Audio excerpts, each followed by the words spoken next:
Hello friends, इस video में जो हम लोग बात करने वाले हैं वो अभी तक हमने लास्ट वीडियो तक जो हमने देखा है वो अलग अलग टाइप के प्रोसेस देखा है हमने। तो अभी तक फ्रेंड्स हमने 5 तरीके के जो थर्मोडायनेमिक्स के बेसिक प्रोसेस होते हैं उस प्रोसेस को हमने देखा है। कौन कौन सा प्रोसेस था वो? Constant volume process, constant pressure, constant temperature, adiabatic और पॉलीट्रॉपिक प्रोसेस। तो ये जो 5 तरीके के हमने प्रोसेस देखा है इसमें हमने क्या किया है, सभी में हमने वर्क ट्रांसफर को निकाला हुआ था। मतलब इस पांचों प्रोसेस के लिए जो हमारा वर्क ट्रांसफर आया था उसको हमको याद रखना है, क्या क्या वर्क ट्रांसफर आया था।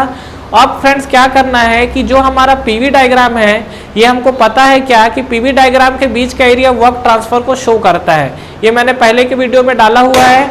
अब ये देखिए यहाँ पर जो आपका वर्क ट्रांसफर को शो कर रहा है, तो पीवी डायग्राम में हम लोग अलग अलग प्रोसेस को ड्रॉ करना है। मतलब पीवी डायग्राम में कांस्टेंट वॉल्यूम, कांस्टेंट प्रेशर, ये दोनों प्रोसेस को तो हम लोग पहले भी ड्रॉ कर चुके हैं और इजी ड्रॉ हो सकता है। लेकिन इसके बाद जो आपका आइसोथर्मल प्रोसेस, एडियाबैटिक प्रोसेस और पॉलीट्रॉपिक जो प्रोसेस होते हैं, अगर आपको इसको पीवी डायग्राम में रिप्रेजेंट करना हो तो किस तरीके से हम लोग रिप्रेजेंट कर सकते हैं।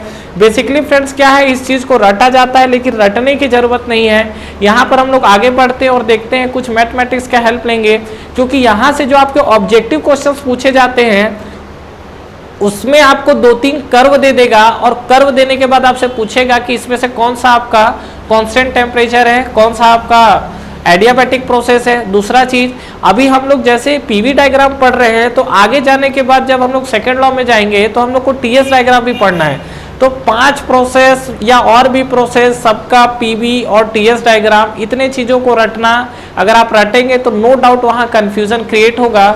तो इस चीज को अवॉइड करने के लिए हमको क्या करना है, यहाँ पर एक बार हम लोग समझते हैं। तो पीवी डायग्राम के लिए फ्रेंड्स हम लोग को जो है समझने के लिए सबसे पहले हमें पांचों प्रोसेस में जो पीवी के बीच का रिलेशन होता है उसको हम लोग एक बार समझ लेते हैं। मान लीजिए कि सपोज एक मैं बेसिक आपको प्रोसेस ले लेता हूँ, क्या, पीवी की power k equal to constant. ये k क्या है, k जस्ट मैंने कॉन्स्टेंट लिखा हुआ है क्योंकि ये k की वैल्यू जैसे जैसे वेरी करेगी वैसे वैसे आपका क्या है, प्रोसेस चेंज होते चले जाएगा, क्योंकि पांचों प्रोसेस के लिए हमारा प्रेशर और वॉल्यूम के बीच में रिलेशन है। तो सबसे पहले मान लीजिए फ्रेंड्स हम लोग बात करते हैं, तो कांस्टेंट प्रेशर अगर मान लीजिए फर्स्ट जो हमारे पास है, ये हमारे पास है कांस्टेंट प्रेशर प्रोसेस, ठीक है। ये हमारे पास जो फर्स्ट है ये हमारे पास कांस्टेंट प्रेशर प्रोसेस। अब ये बताइए कि कांस्टेंट प्रेशर प्रोसेस, थोड़ा सा छोटा लेके चलते हैं इधर पे, कांस्टेंट प्रेशर प्रोसेस अगर इसमें हम लोग बात करें तो देखिए क्या होगा, यहाँ पर k की किस वैल्यू के लिए हमारा जो प्रोसेस है वो आपका कांस्टेंट हो जाएगा, p। तो देखिए pv की power k equal to constant है। अगर मान लीजिए फ्रेंड्स मैं यहाँ पर k इक्वल टू 0 पुट कर देता हूँ तो फाइनली क्या हो जाएगा, x की पावर 0 की वैल्यू 1 होती है, तो यहाँ पर प्रेशर आपको क्या मिल जाएगा, कांस्टेंट। मतलब एक कहानी यहाँ से ये समझ में आया कि कांस्टेंट प्रेशर के लिए k की वैल्यू क्या होती है, 0 होती है। आगे हम लोग बात करते हैं और सेकंड हम लोग देखते हैं क्या, कांस्टेंट टेम्परेचर प्रोसेस, ठीक है। तो कांस्टेंट टेम्परेचर प्रोसेस या यही हमारा क्या होता है, आइसोथर्मल प्रोसेस। तो आइसोथर्मल प्रोसेस के लिए क्या इक्वेशन होता है हमारा, अगर आइसोथर्मल प्रोसेस के लिए देखें तो देखिए यहाँ पर मैं इसको पिछले भी वीडियो में बात कर चुका हूँ। पीवी इक्वल टू क्या होता है आपका, mRT। यहाँ पर आप क्या बोल रहे हैं, टेम्परेचर कांस्टेंट है और m और r तो ऑलरेडी आपका कांस्टेंट है। तो यहाँ पे अगर हम लोग बात करेंगे तो ये आपका pv इक्वल टू क्या मिलेगा, कांस्टेंट। तो ये जो आपका प्रोसेस आया हुआ है pv इक्वल टू कांस्टेंट, ये आपको किसको शो कर रहा है, कांस्टेंट टेम्परेचर को। और ये कब आपको मिलेगा, जब आप यहाँ पर k की वैल्यू क्या रखेंगे, 1 रखेंगे। मतलब सीधा बात, सीधा सीधा साफ बात ये है कि अगर मैं k की वैल्यू 0 रखता हूँ तो मेरा जो है आपका जो प्रोसेस है वो कांस्टेंट प्रेशर मिलेगा, और अगर मैं k की वैल्यू को 1 रख देता हूँ तो जो मेरा प्रोसेस है वो आपका कांस्टेंट टेम्परेचर मिलेगा। चलिए यहाँ से आगे बढ़ते हैं और नेक्स्ट हम लोग बात करते हैं, हमारा नेक्स्ट आपका कौन सा प्रोसेस है, पॉलीट्रॉपिक प्रोसेस। एडियाबैटिक पॉलीट्रॉपिक ले लेते हैं पहले। तो थर्ड है हमारे पास पॉलीट्रॉपिक प्रोसेस। तो पॉलीट्रॉपिक प्रोसेस के साथ क्या कहानी होने वाली है, पॉलीट्रॉपिक प्रोसेस का फ्रेंड जो इक्वेशन है वो इक्वेशन क्या होता है, अगर आपको याद हो pv की power n equal to constant. तो यहाँ पे अगर हम लोग बात करें तो देखिए हमारे पास क्या है, pv की power sorry k equal to constant है।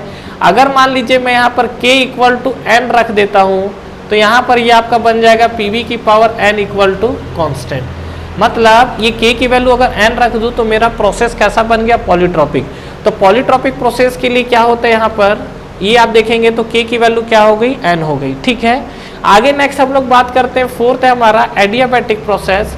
और अगर मैं एडियाबैटिक प्रोसेस के लिए बात करूं, एडियाबैटिक प्रोसेस के लिए तो आपको क्या दिखेगा, यहाँ पे अगर हम लोग देखें तो देखिए क्या होगा, ये आपका होगा पीवी की power k equal to constant. और एडियाबैटिक प्रोसेस का हमारा इक्वेशन क्या होता है, एडियाबैटिक प्रोसेस के लिए हम लोग k की वैल्यू क्या रखते हैं, गामा रखते हैं। तो यहाँ पर अगर आप k की वैल्यू को गामा पुट कर देते हैं तो यहाँ पर आपको जो रिलेशन मिलेगा वो आपको मिलेगा पीवी की power gamma equal to constant. Clear हुआ ये चीज जो मैं आपको बताया हूँ। मतलब यहाँ पर आप देख रहे हैं तो जो आपका एडियाबैटिक प्रोसेस है, उस एडियाबैटिक प्रोसेस में k की वैल्यू अगर हम लोग गामा रख दें तो यहाँ पर pv की पावर गामा इक्वल टू आपको क्या मिल जाएगा, कांस्टेंट मिल जाएगा। फ्रेंड्स अभी एक प्रोसेस और रह गया है, कौन सा प्रोसेस छूट रहा है, वो आपका है कांस्टेंट वॉल्यूम प्रोसेस। तो हम लोग बात करते हैं, तो ये आपका देखिए ये k की वैल्यू आपको क्या यहाँ पर गामा मिली हुई है। नेक्स्ट हम लोग बात करते हैं कांस्टेंट वॉल्यूम प्रोसेस को लेके। तो देखिए बात करते हैं इसके साथ क्या होने वाला है, फिफ्थ है आपका, वो आपका है कांस्टेंट, ये जो आपका फिफ्थ है ये आपका है कांस्टेंट वॉल्यूम प्रोसेस, ठीक है। मतलब आपका जो वॉल्यूम है वो आपका कैसा रहना चाहिए, कांस्टेंट रहना चाहिए। तो अगर मैं इस सिनारियो पे बात करूं तो क्या होने वाला है, देखिए यहाँ पर हम लोग बात करते हैं। तो सबसे पहला चीज कांस्टेंट वॉल्यूम के लिए हमारे पास एक बेसिक इक्वेशन क्या है, पीवी की power k equal to constant. हमको वॉल्यूम कांस्टेंट लेके आना है, मतलब प्रेशर का वाला टर्म्स को कहीं ना कहीं 1 करना होगा, और ये जो पावर वाला है तो इस पावर को पहले करना होगा। क्यों, देखिए एक चीज सोचिए, मुझे यहाँ पर वॉल्यूम कांस्टेंट लेके आना है। वॉल्यूम कांस्टेंट का मतलब इस टर्म्स को मुझे p का जो है उस टर्म्स को क्या करना पड़ेगा, 1। इस टर्म्स को 1 करने का एक तरीका है, अगर मैं इसका पावर है इसको किसी तरीके से इसके पावर को 0 कर दूं तो x की पावर 0 की वैल्यू क्या हो जाती है, 1 होती है। तो हम लोग एक काम करते हैं, ये k को p की तरफ शिफ्ट करने की कोशिश करते हैं। तो अगर आप इस k को p की तरफ शिफ्ट करेंगे तो आपको एक्चुअल में क्या दिखेगा, यहाँ पर ये देखिए ये आपको दिखेगा k आपका p की तरफ शिफ्ट हो रहा है। तो हम लोग पावर में k से डिवाइड कर देते हैं सीधा सीधा। तो देखिए p की पावर 1/k इंटू v की पावर क्या हो जाएगा 1 इक्वल टू ये आपको क्या मिलेगा, c की पावर 1/k। समझ में आया क्या बोला, ये आपको मिला p की पावर 1/k, यहाँ पर आपको मिला v इक्वल टू c की पावर क्या मिल जाएगा आपको 1/k। अगर आप यहाँ पर देखेंगे तो अब आपको क्या दिख रहा है, ये आपका जो कांस्टेंट है, कांस्टेंट के साथ पावर का आप देखिए, कांस्टेंट के साथ मार काट कुछ भी करो कांस्टेंट कांस्टेंट ही रहता है, चाहे आप उसको ऐड करो चाहे आप उसको डिवाइड करो, जो कांस्टेंट वाला टर्म्स है वो आपको चेंज नहीं होता। तो इसके साथ तो पावर पे आपका कोई भी इफेक्ट नहीं पड़ेगा। तो बात करते हैं कि अगर मैं इसको फाइनली इक्वेशन को लिखना चाहूँ, ये हम लोग कुछ जगह बनाए हुए हैं आगे बढ़ने के लिए। तो यहाँ पर अगर हम लोग बात करेंगे तो ये मान लीजिए कि ये अगर मैं इसको फाइनली और लिखना चाहूँ तो इसको हम लोग लिख सकते हैं, क्या यहाँ पर लिखते हैं, इसको हम लोग लिखेंगे p की power 1/k into volume equal to क्या हो जाएगा, कांस्टेंट। अब आपको क्या करना है, यहाँ पर आपको k की वैल्यू रखनी है, और k की वैल्यू आपको क्या रखनी है, तो आप कोई भी वैल्यू k की रख सकते हैं। तो मान लीजिए कि सपोज एक एग्जांपल, आपको ये क्या करना है, 0 रखना है ना, ये पावर को 0 करने के लिए आप k की वैल्यू क्या रख दीजिए। अगर मान लीजिए मैं k की वैल्यू इन्फिनेटिव रख दूं तो क्या कहानी होगा, k की वैल्यू इन्फिनेटिव रखने से ये आपको मिलेगा p की पावर 1/इन्फिनेटिव into volume equal to constant. और अगर मैं यहाँ पर आगे बात करूँ तो 1/इन्फिनेटिव की वैल्यू क्या होती है, 0, तो x की पावर 0 क्या हो गया, 1 हो गया। तो फाइनली अगर आप यहाँ पर देखेंगे तो फाइनली आपको यहाँ पर ये जो आपका वॉल्यूम वाला टर्म्स है, ये वॉल्यूम आपको क्या दिख गया, कांस्टेंट दिख गया।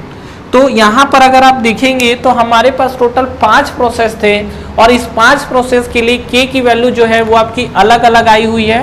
क्या क्या वैल्यू दिख रहा है हमें k की, एक बार देख लेते हैं। पहला कांस्टेंट प्रेशर प्रोसेस अगर बोलेगा तो यहाँ पर k की वैल्यू आपको क्या मिलने वाली है, 0।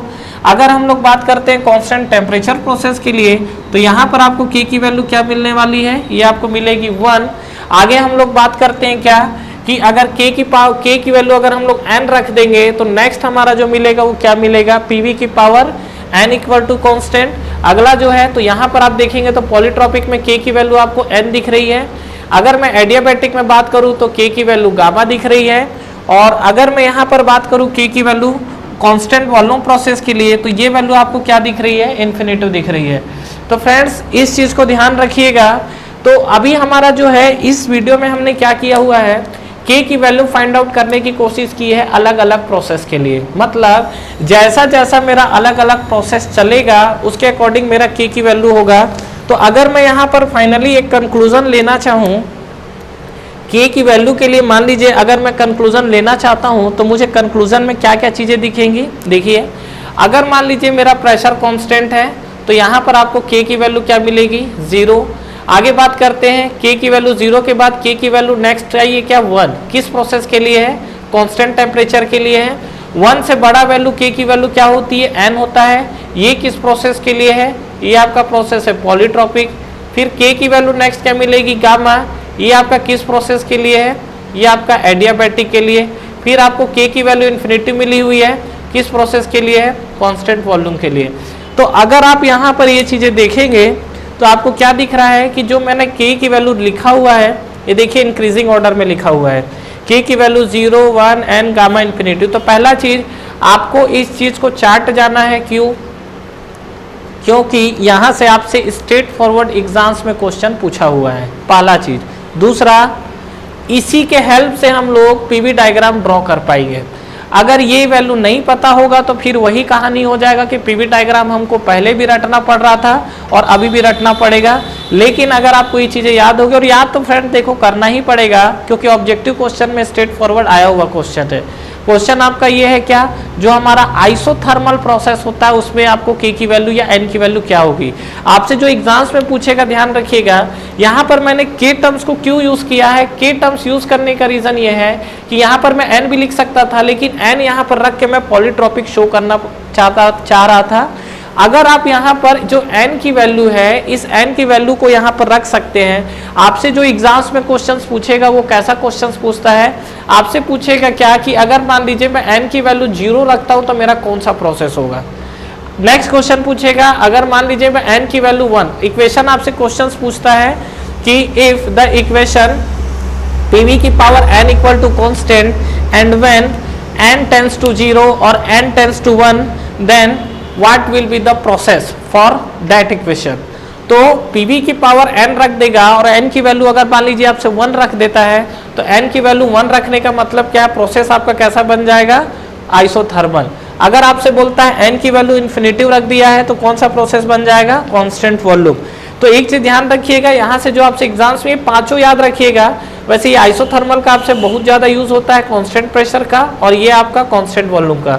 ये तीन तो आपको काफी ज्यादा एग्जाम्स में पूछे जाते हैं, मतलब ऑब्जेक्टिव में आपको अलग से मेंशन करके ये चीजें पूछेगा। फ्रेंड्स, हमारा ऑनलाइन टेस्ट सीरीज स्टार्ट हो चुका है एसएससी जेईई के लिए, जिसको आप बिल्कुल ज्वाइन कर सकते हैं। इस टेस्ट सीरीज में फ्रेंड्स आपको कितने क्वेश्चंस करेक्ट हो रहे हैं, इनकरेक्ट हो रहे हैं, ओवरऑल आपकी टाइम कंज्यूमिंग कितनी हो रही है, कितने आपके मार्क्स निगेटिव हो रहे हैं, ओवरऑल आपका जो टेस्ट परफॉर्मेंस है, टेस्ट की रैंकिंग क्या है, ये सारी की सारी जो चीजें एनालिसिस है वो आपको एक ही प्लेटफॉर्म पे मिलेगा। तो बिल्कुल फ्रेंड्स आपको ये टेस्ट सीरीज ज्वाइन करना चाहिए। बिल्कुल अफोर्डेबल प्राइस पे ये टेस्ट सीरीज अवेलेबल है, जो कि आपको नीचे डिस्क्रिप्शन में और फर्स्ट कमेंट बॉक्स पे मिलेंगे। इसके अलावा इस पे फ्रेंड्स अगर आप 10% का एडिशनल ऑफ चाहते हैं तो आप मेरा प्रोमो कोड यूज कर सकते हैं। जो मेरा प्रोमो कोड है वो आपको नीचे डिस्क्रिप्शन पे मिलेगा। तो जब भी आप टेस्ट सीरीज को बाई करें, ये प्रोमो कोड को अप्लाई करें, इस पे आपको 10% के एडिशनल ऑफ मिलेंगे। तो ठीक है फ्रेंड्स, अगर आप इस वीडियो से रिलेटेड कंटिन्यू और भी अपडेट्स चाहते हैं तो आप हमारा टेलीग्राम चैनल को ज्वाइन कर सकते हैं। टेलीग्राम चैनल के लिंक भी आपको नीचे डिस्क्रिप्शन पे मिल जाएंगे। तो फ्रेंड्स, इस वीडियो को लाइक करिए, फ्रेंड्स के साथ शेयर करिए और इस चैनल को सब्सक्राइब करिए, बेल आइकन प्रेस करना ना भूलें और एग्जाम्स की आप तैयारी करते रहिए। Wish you all the best.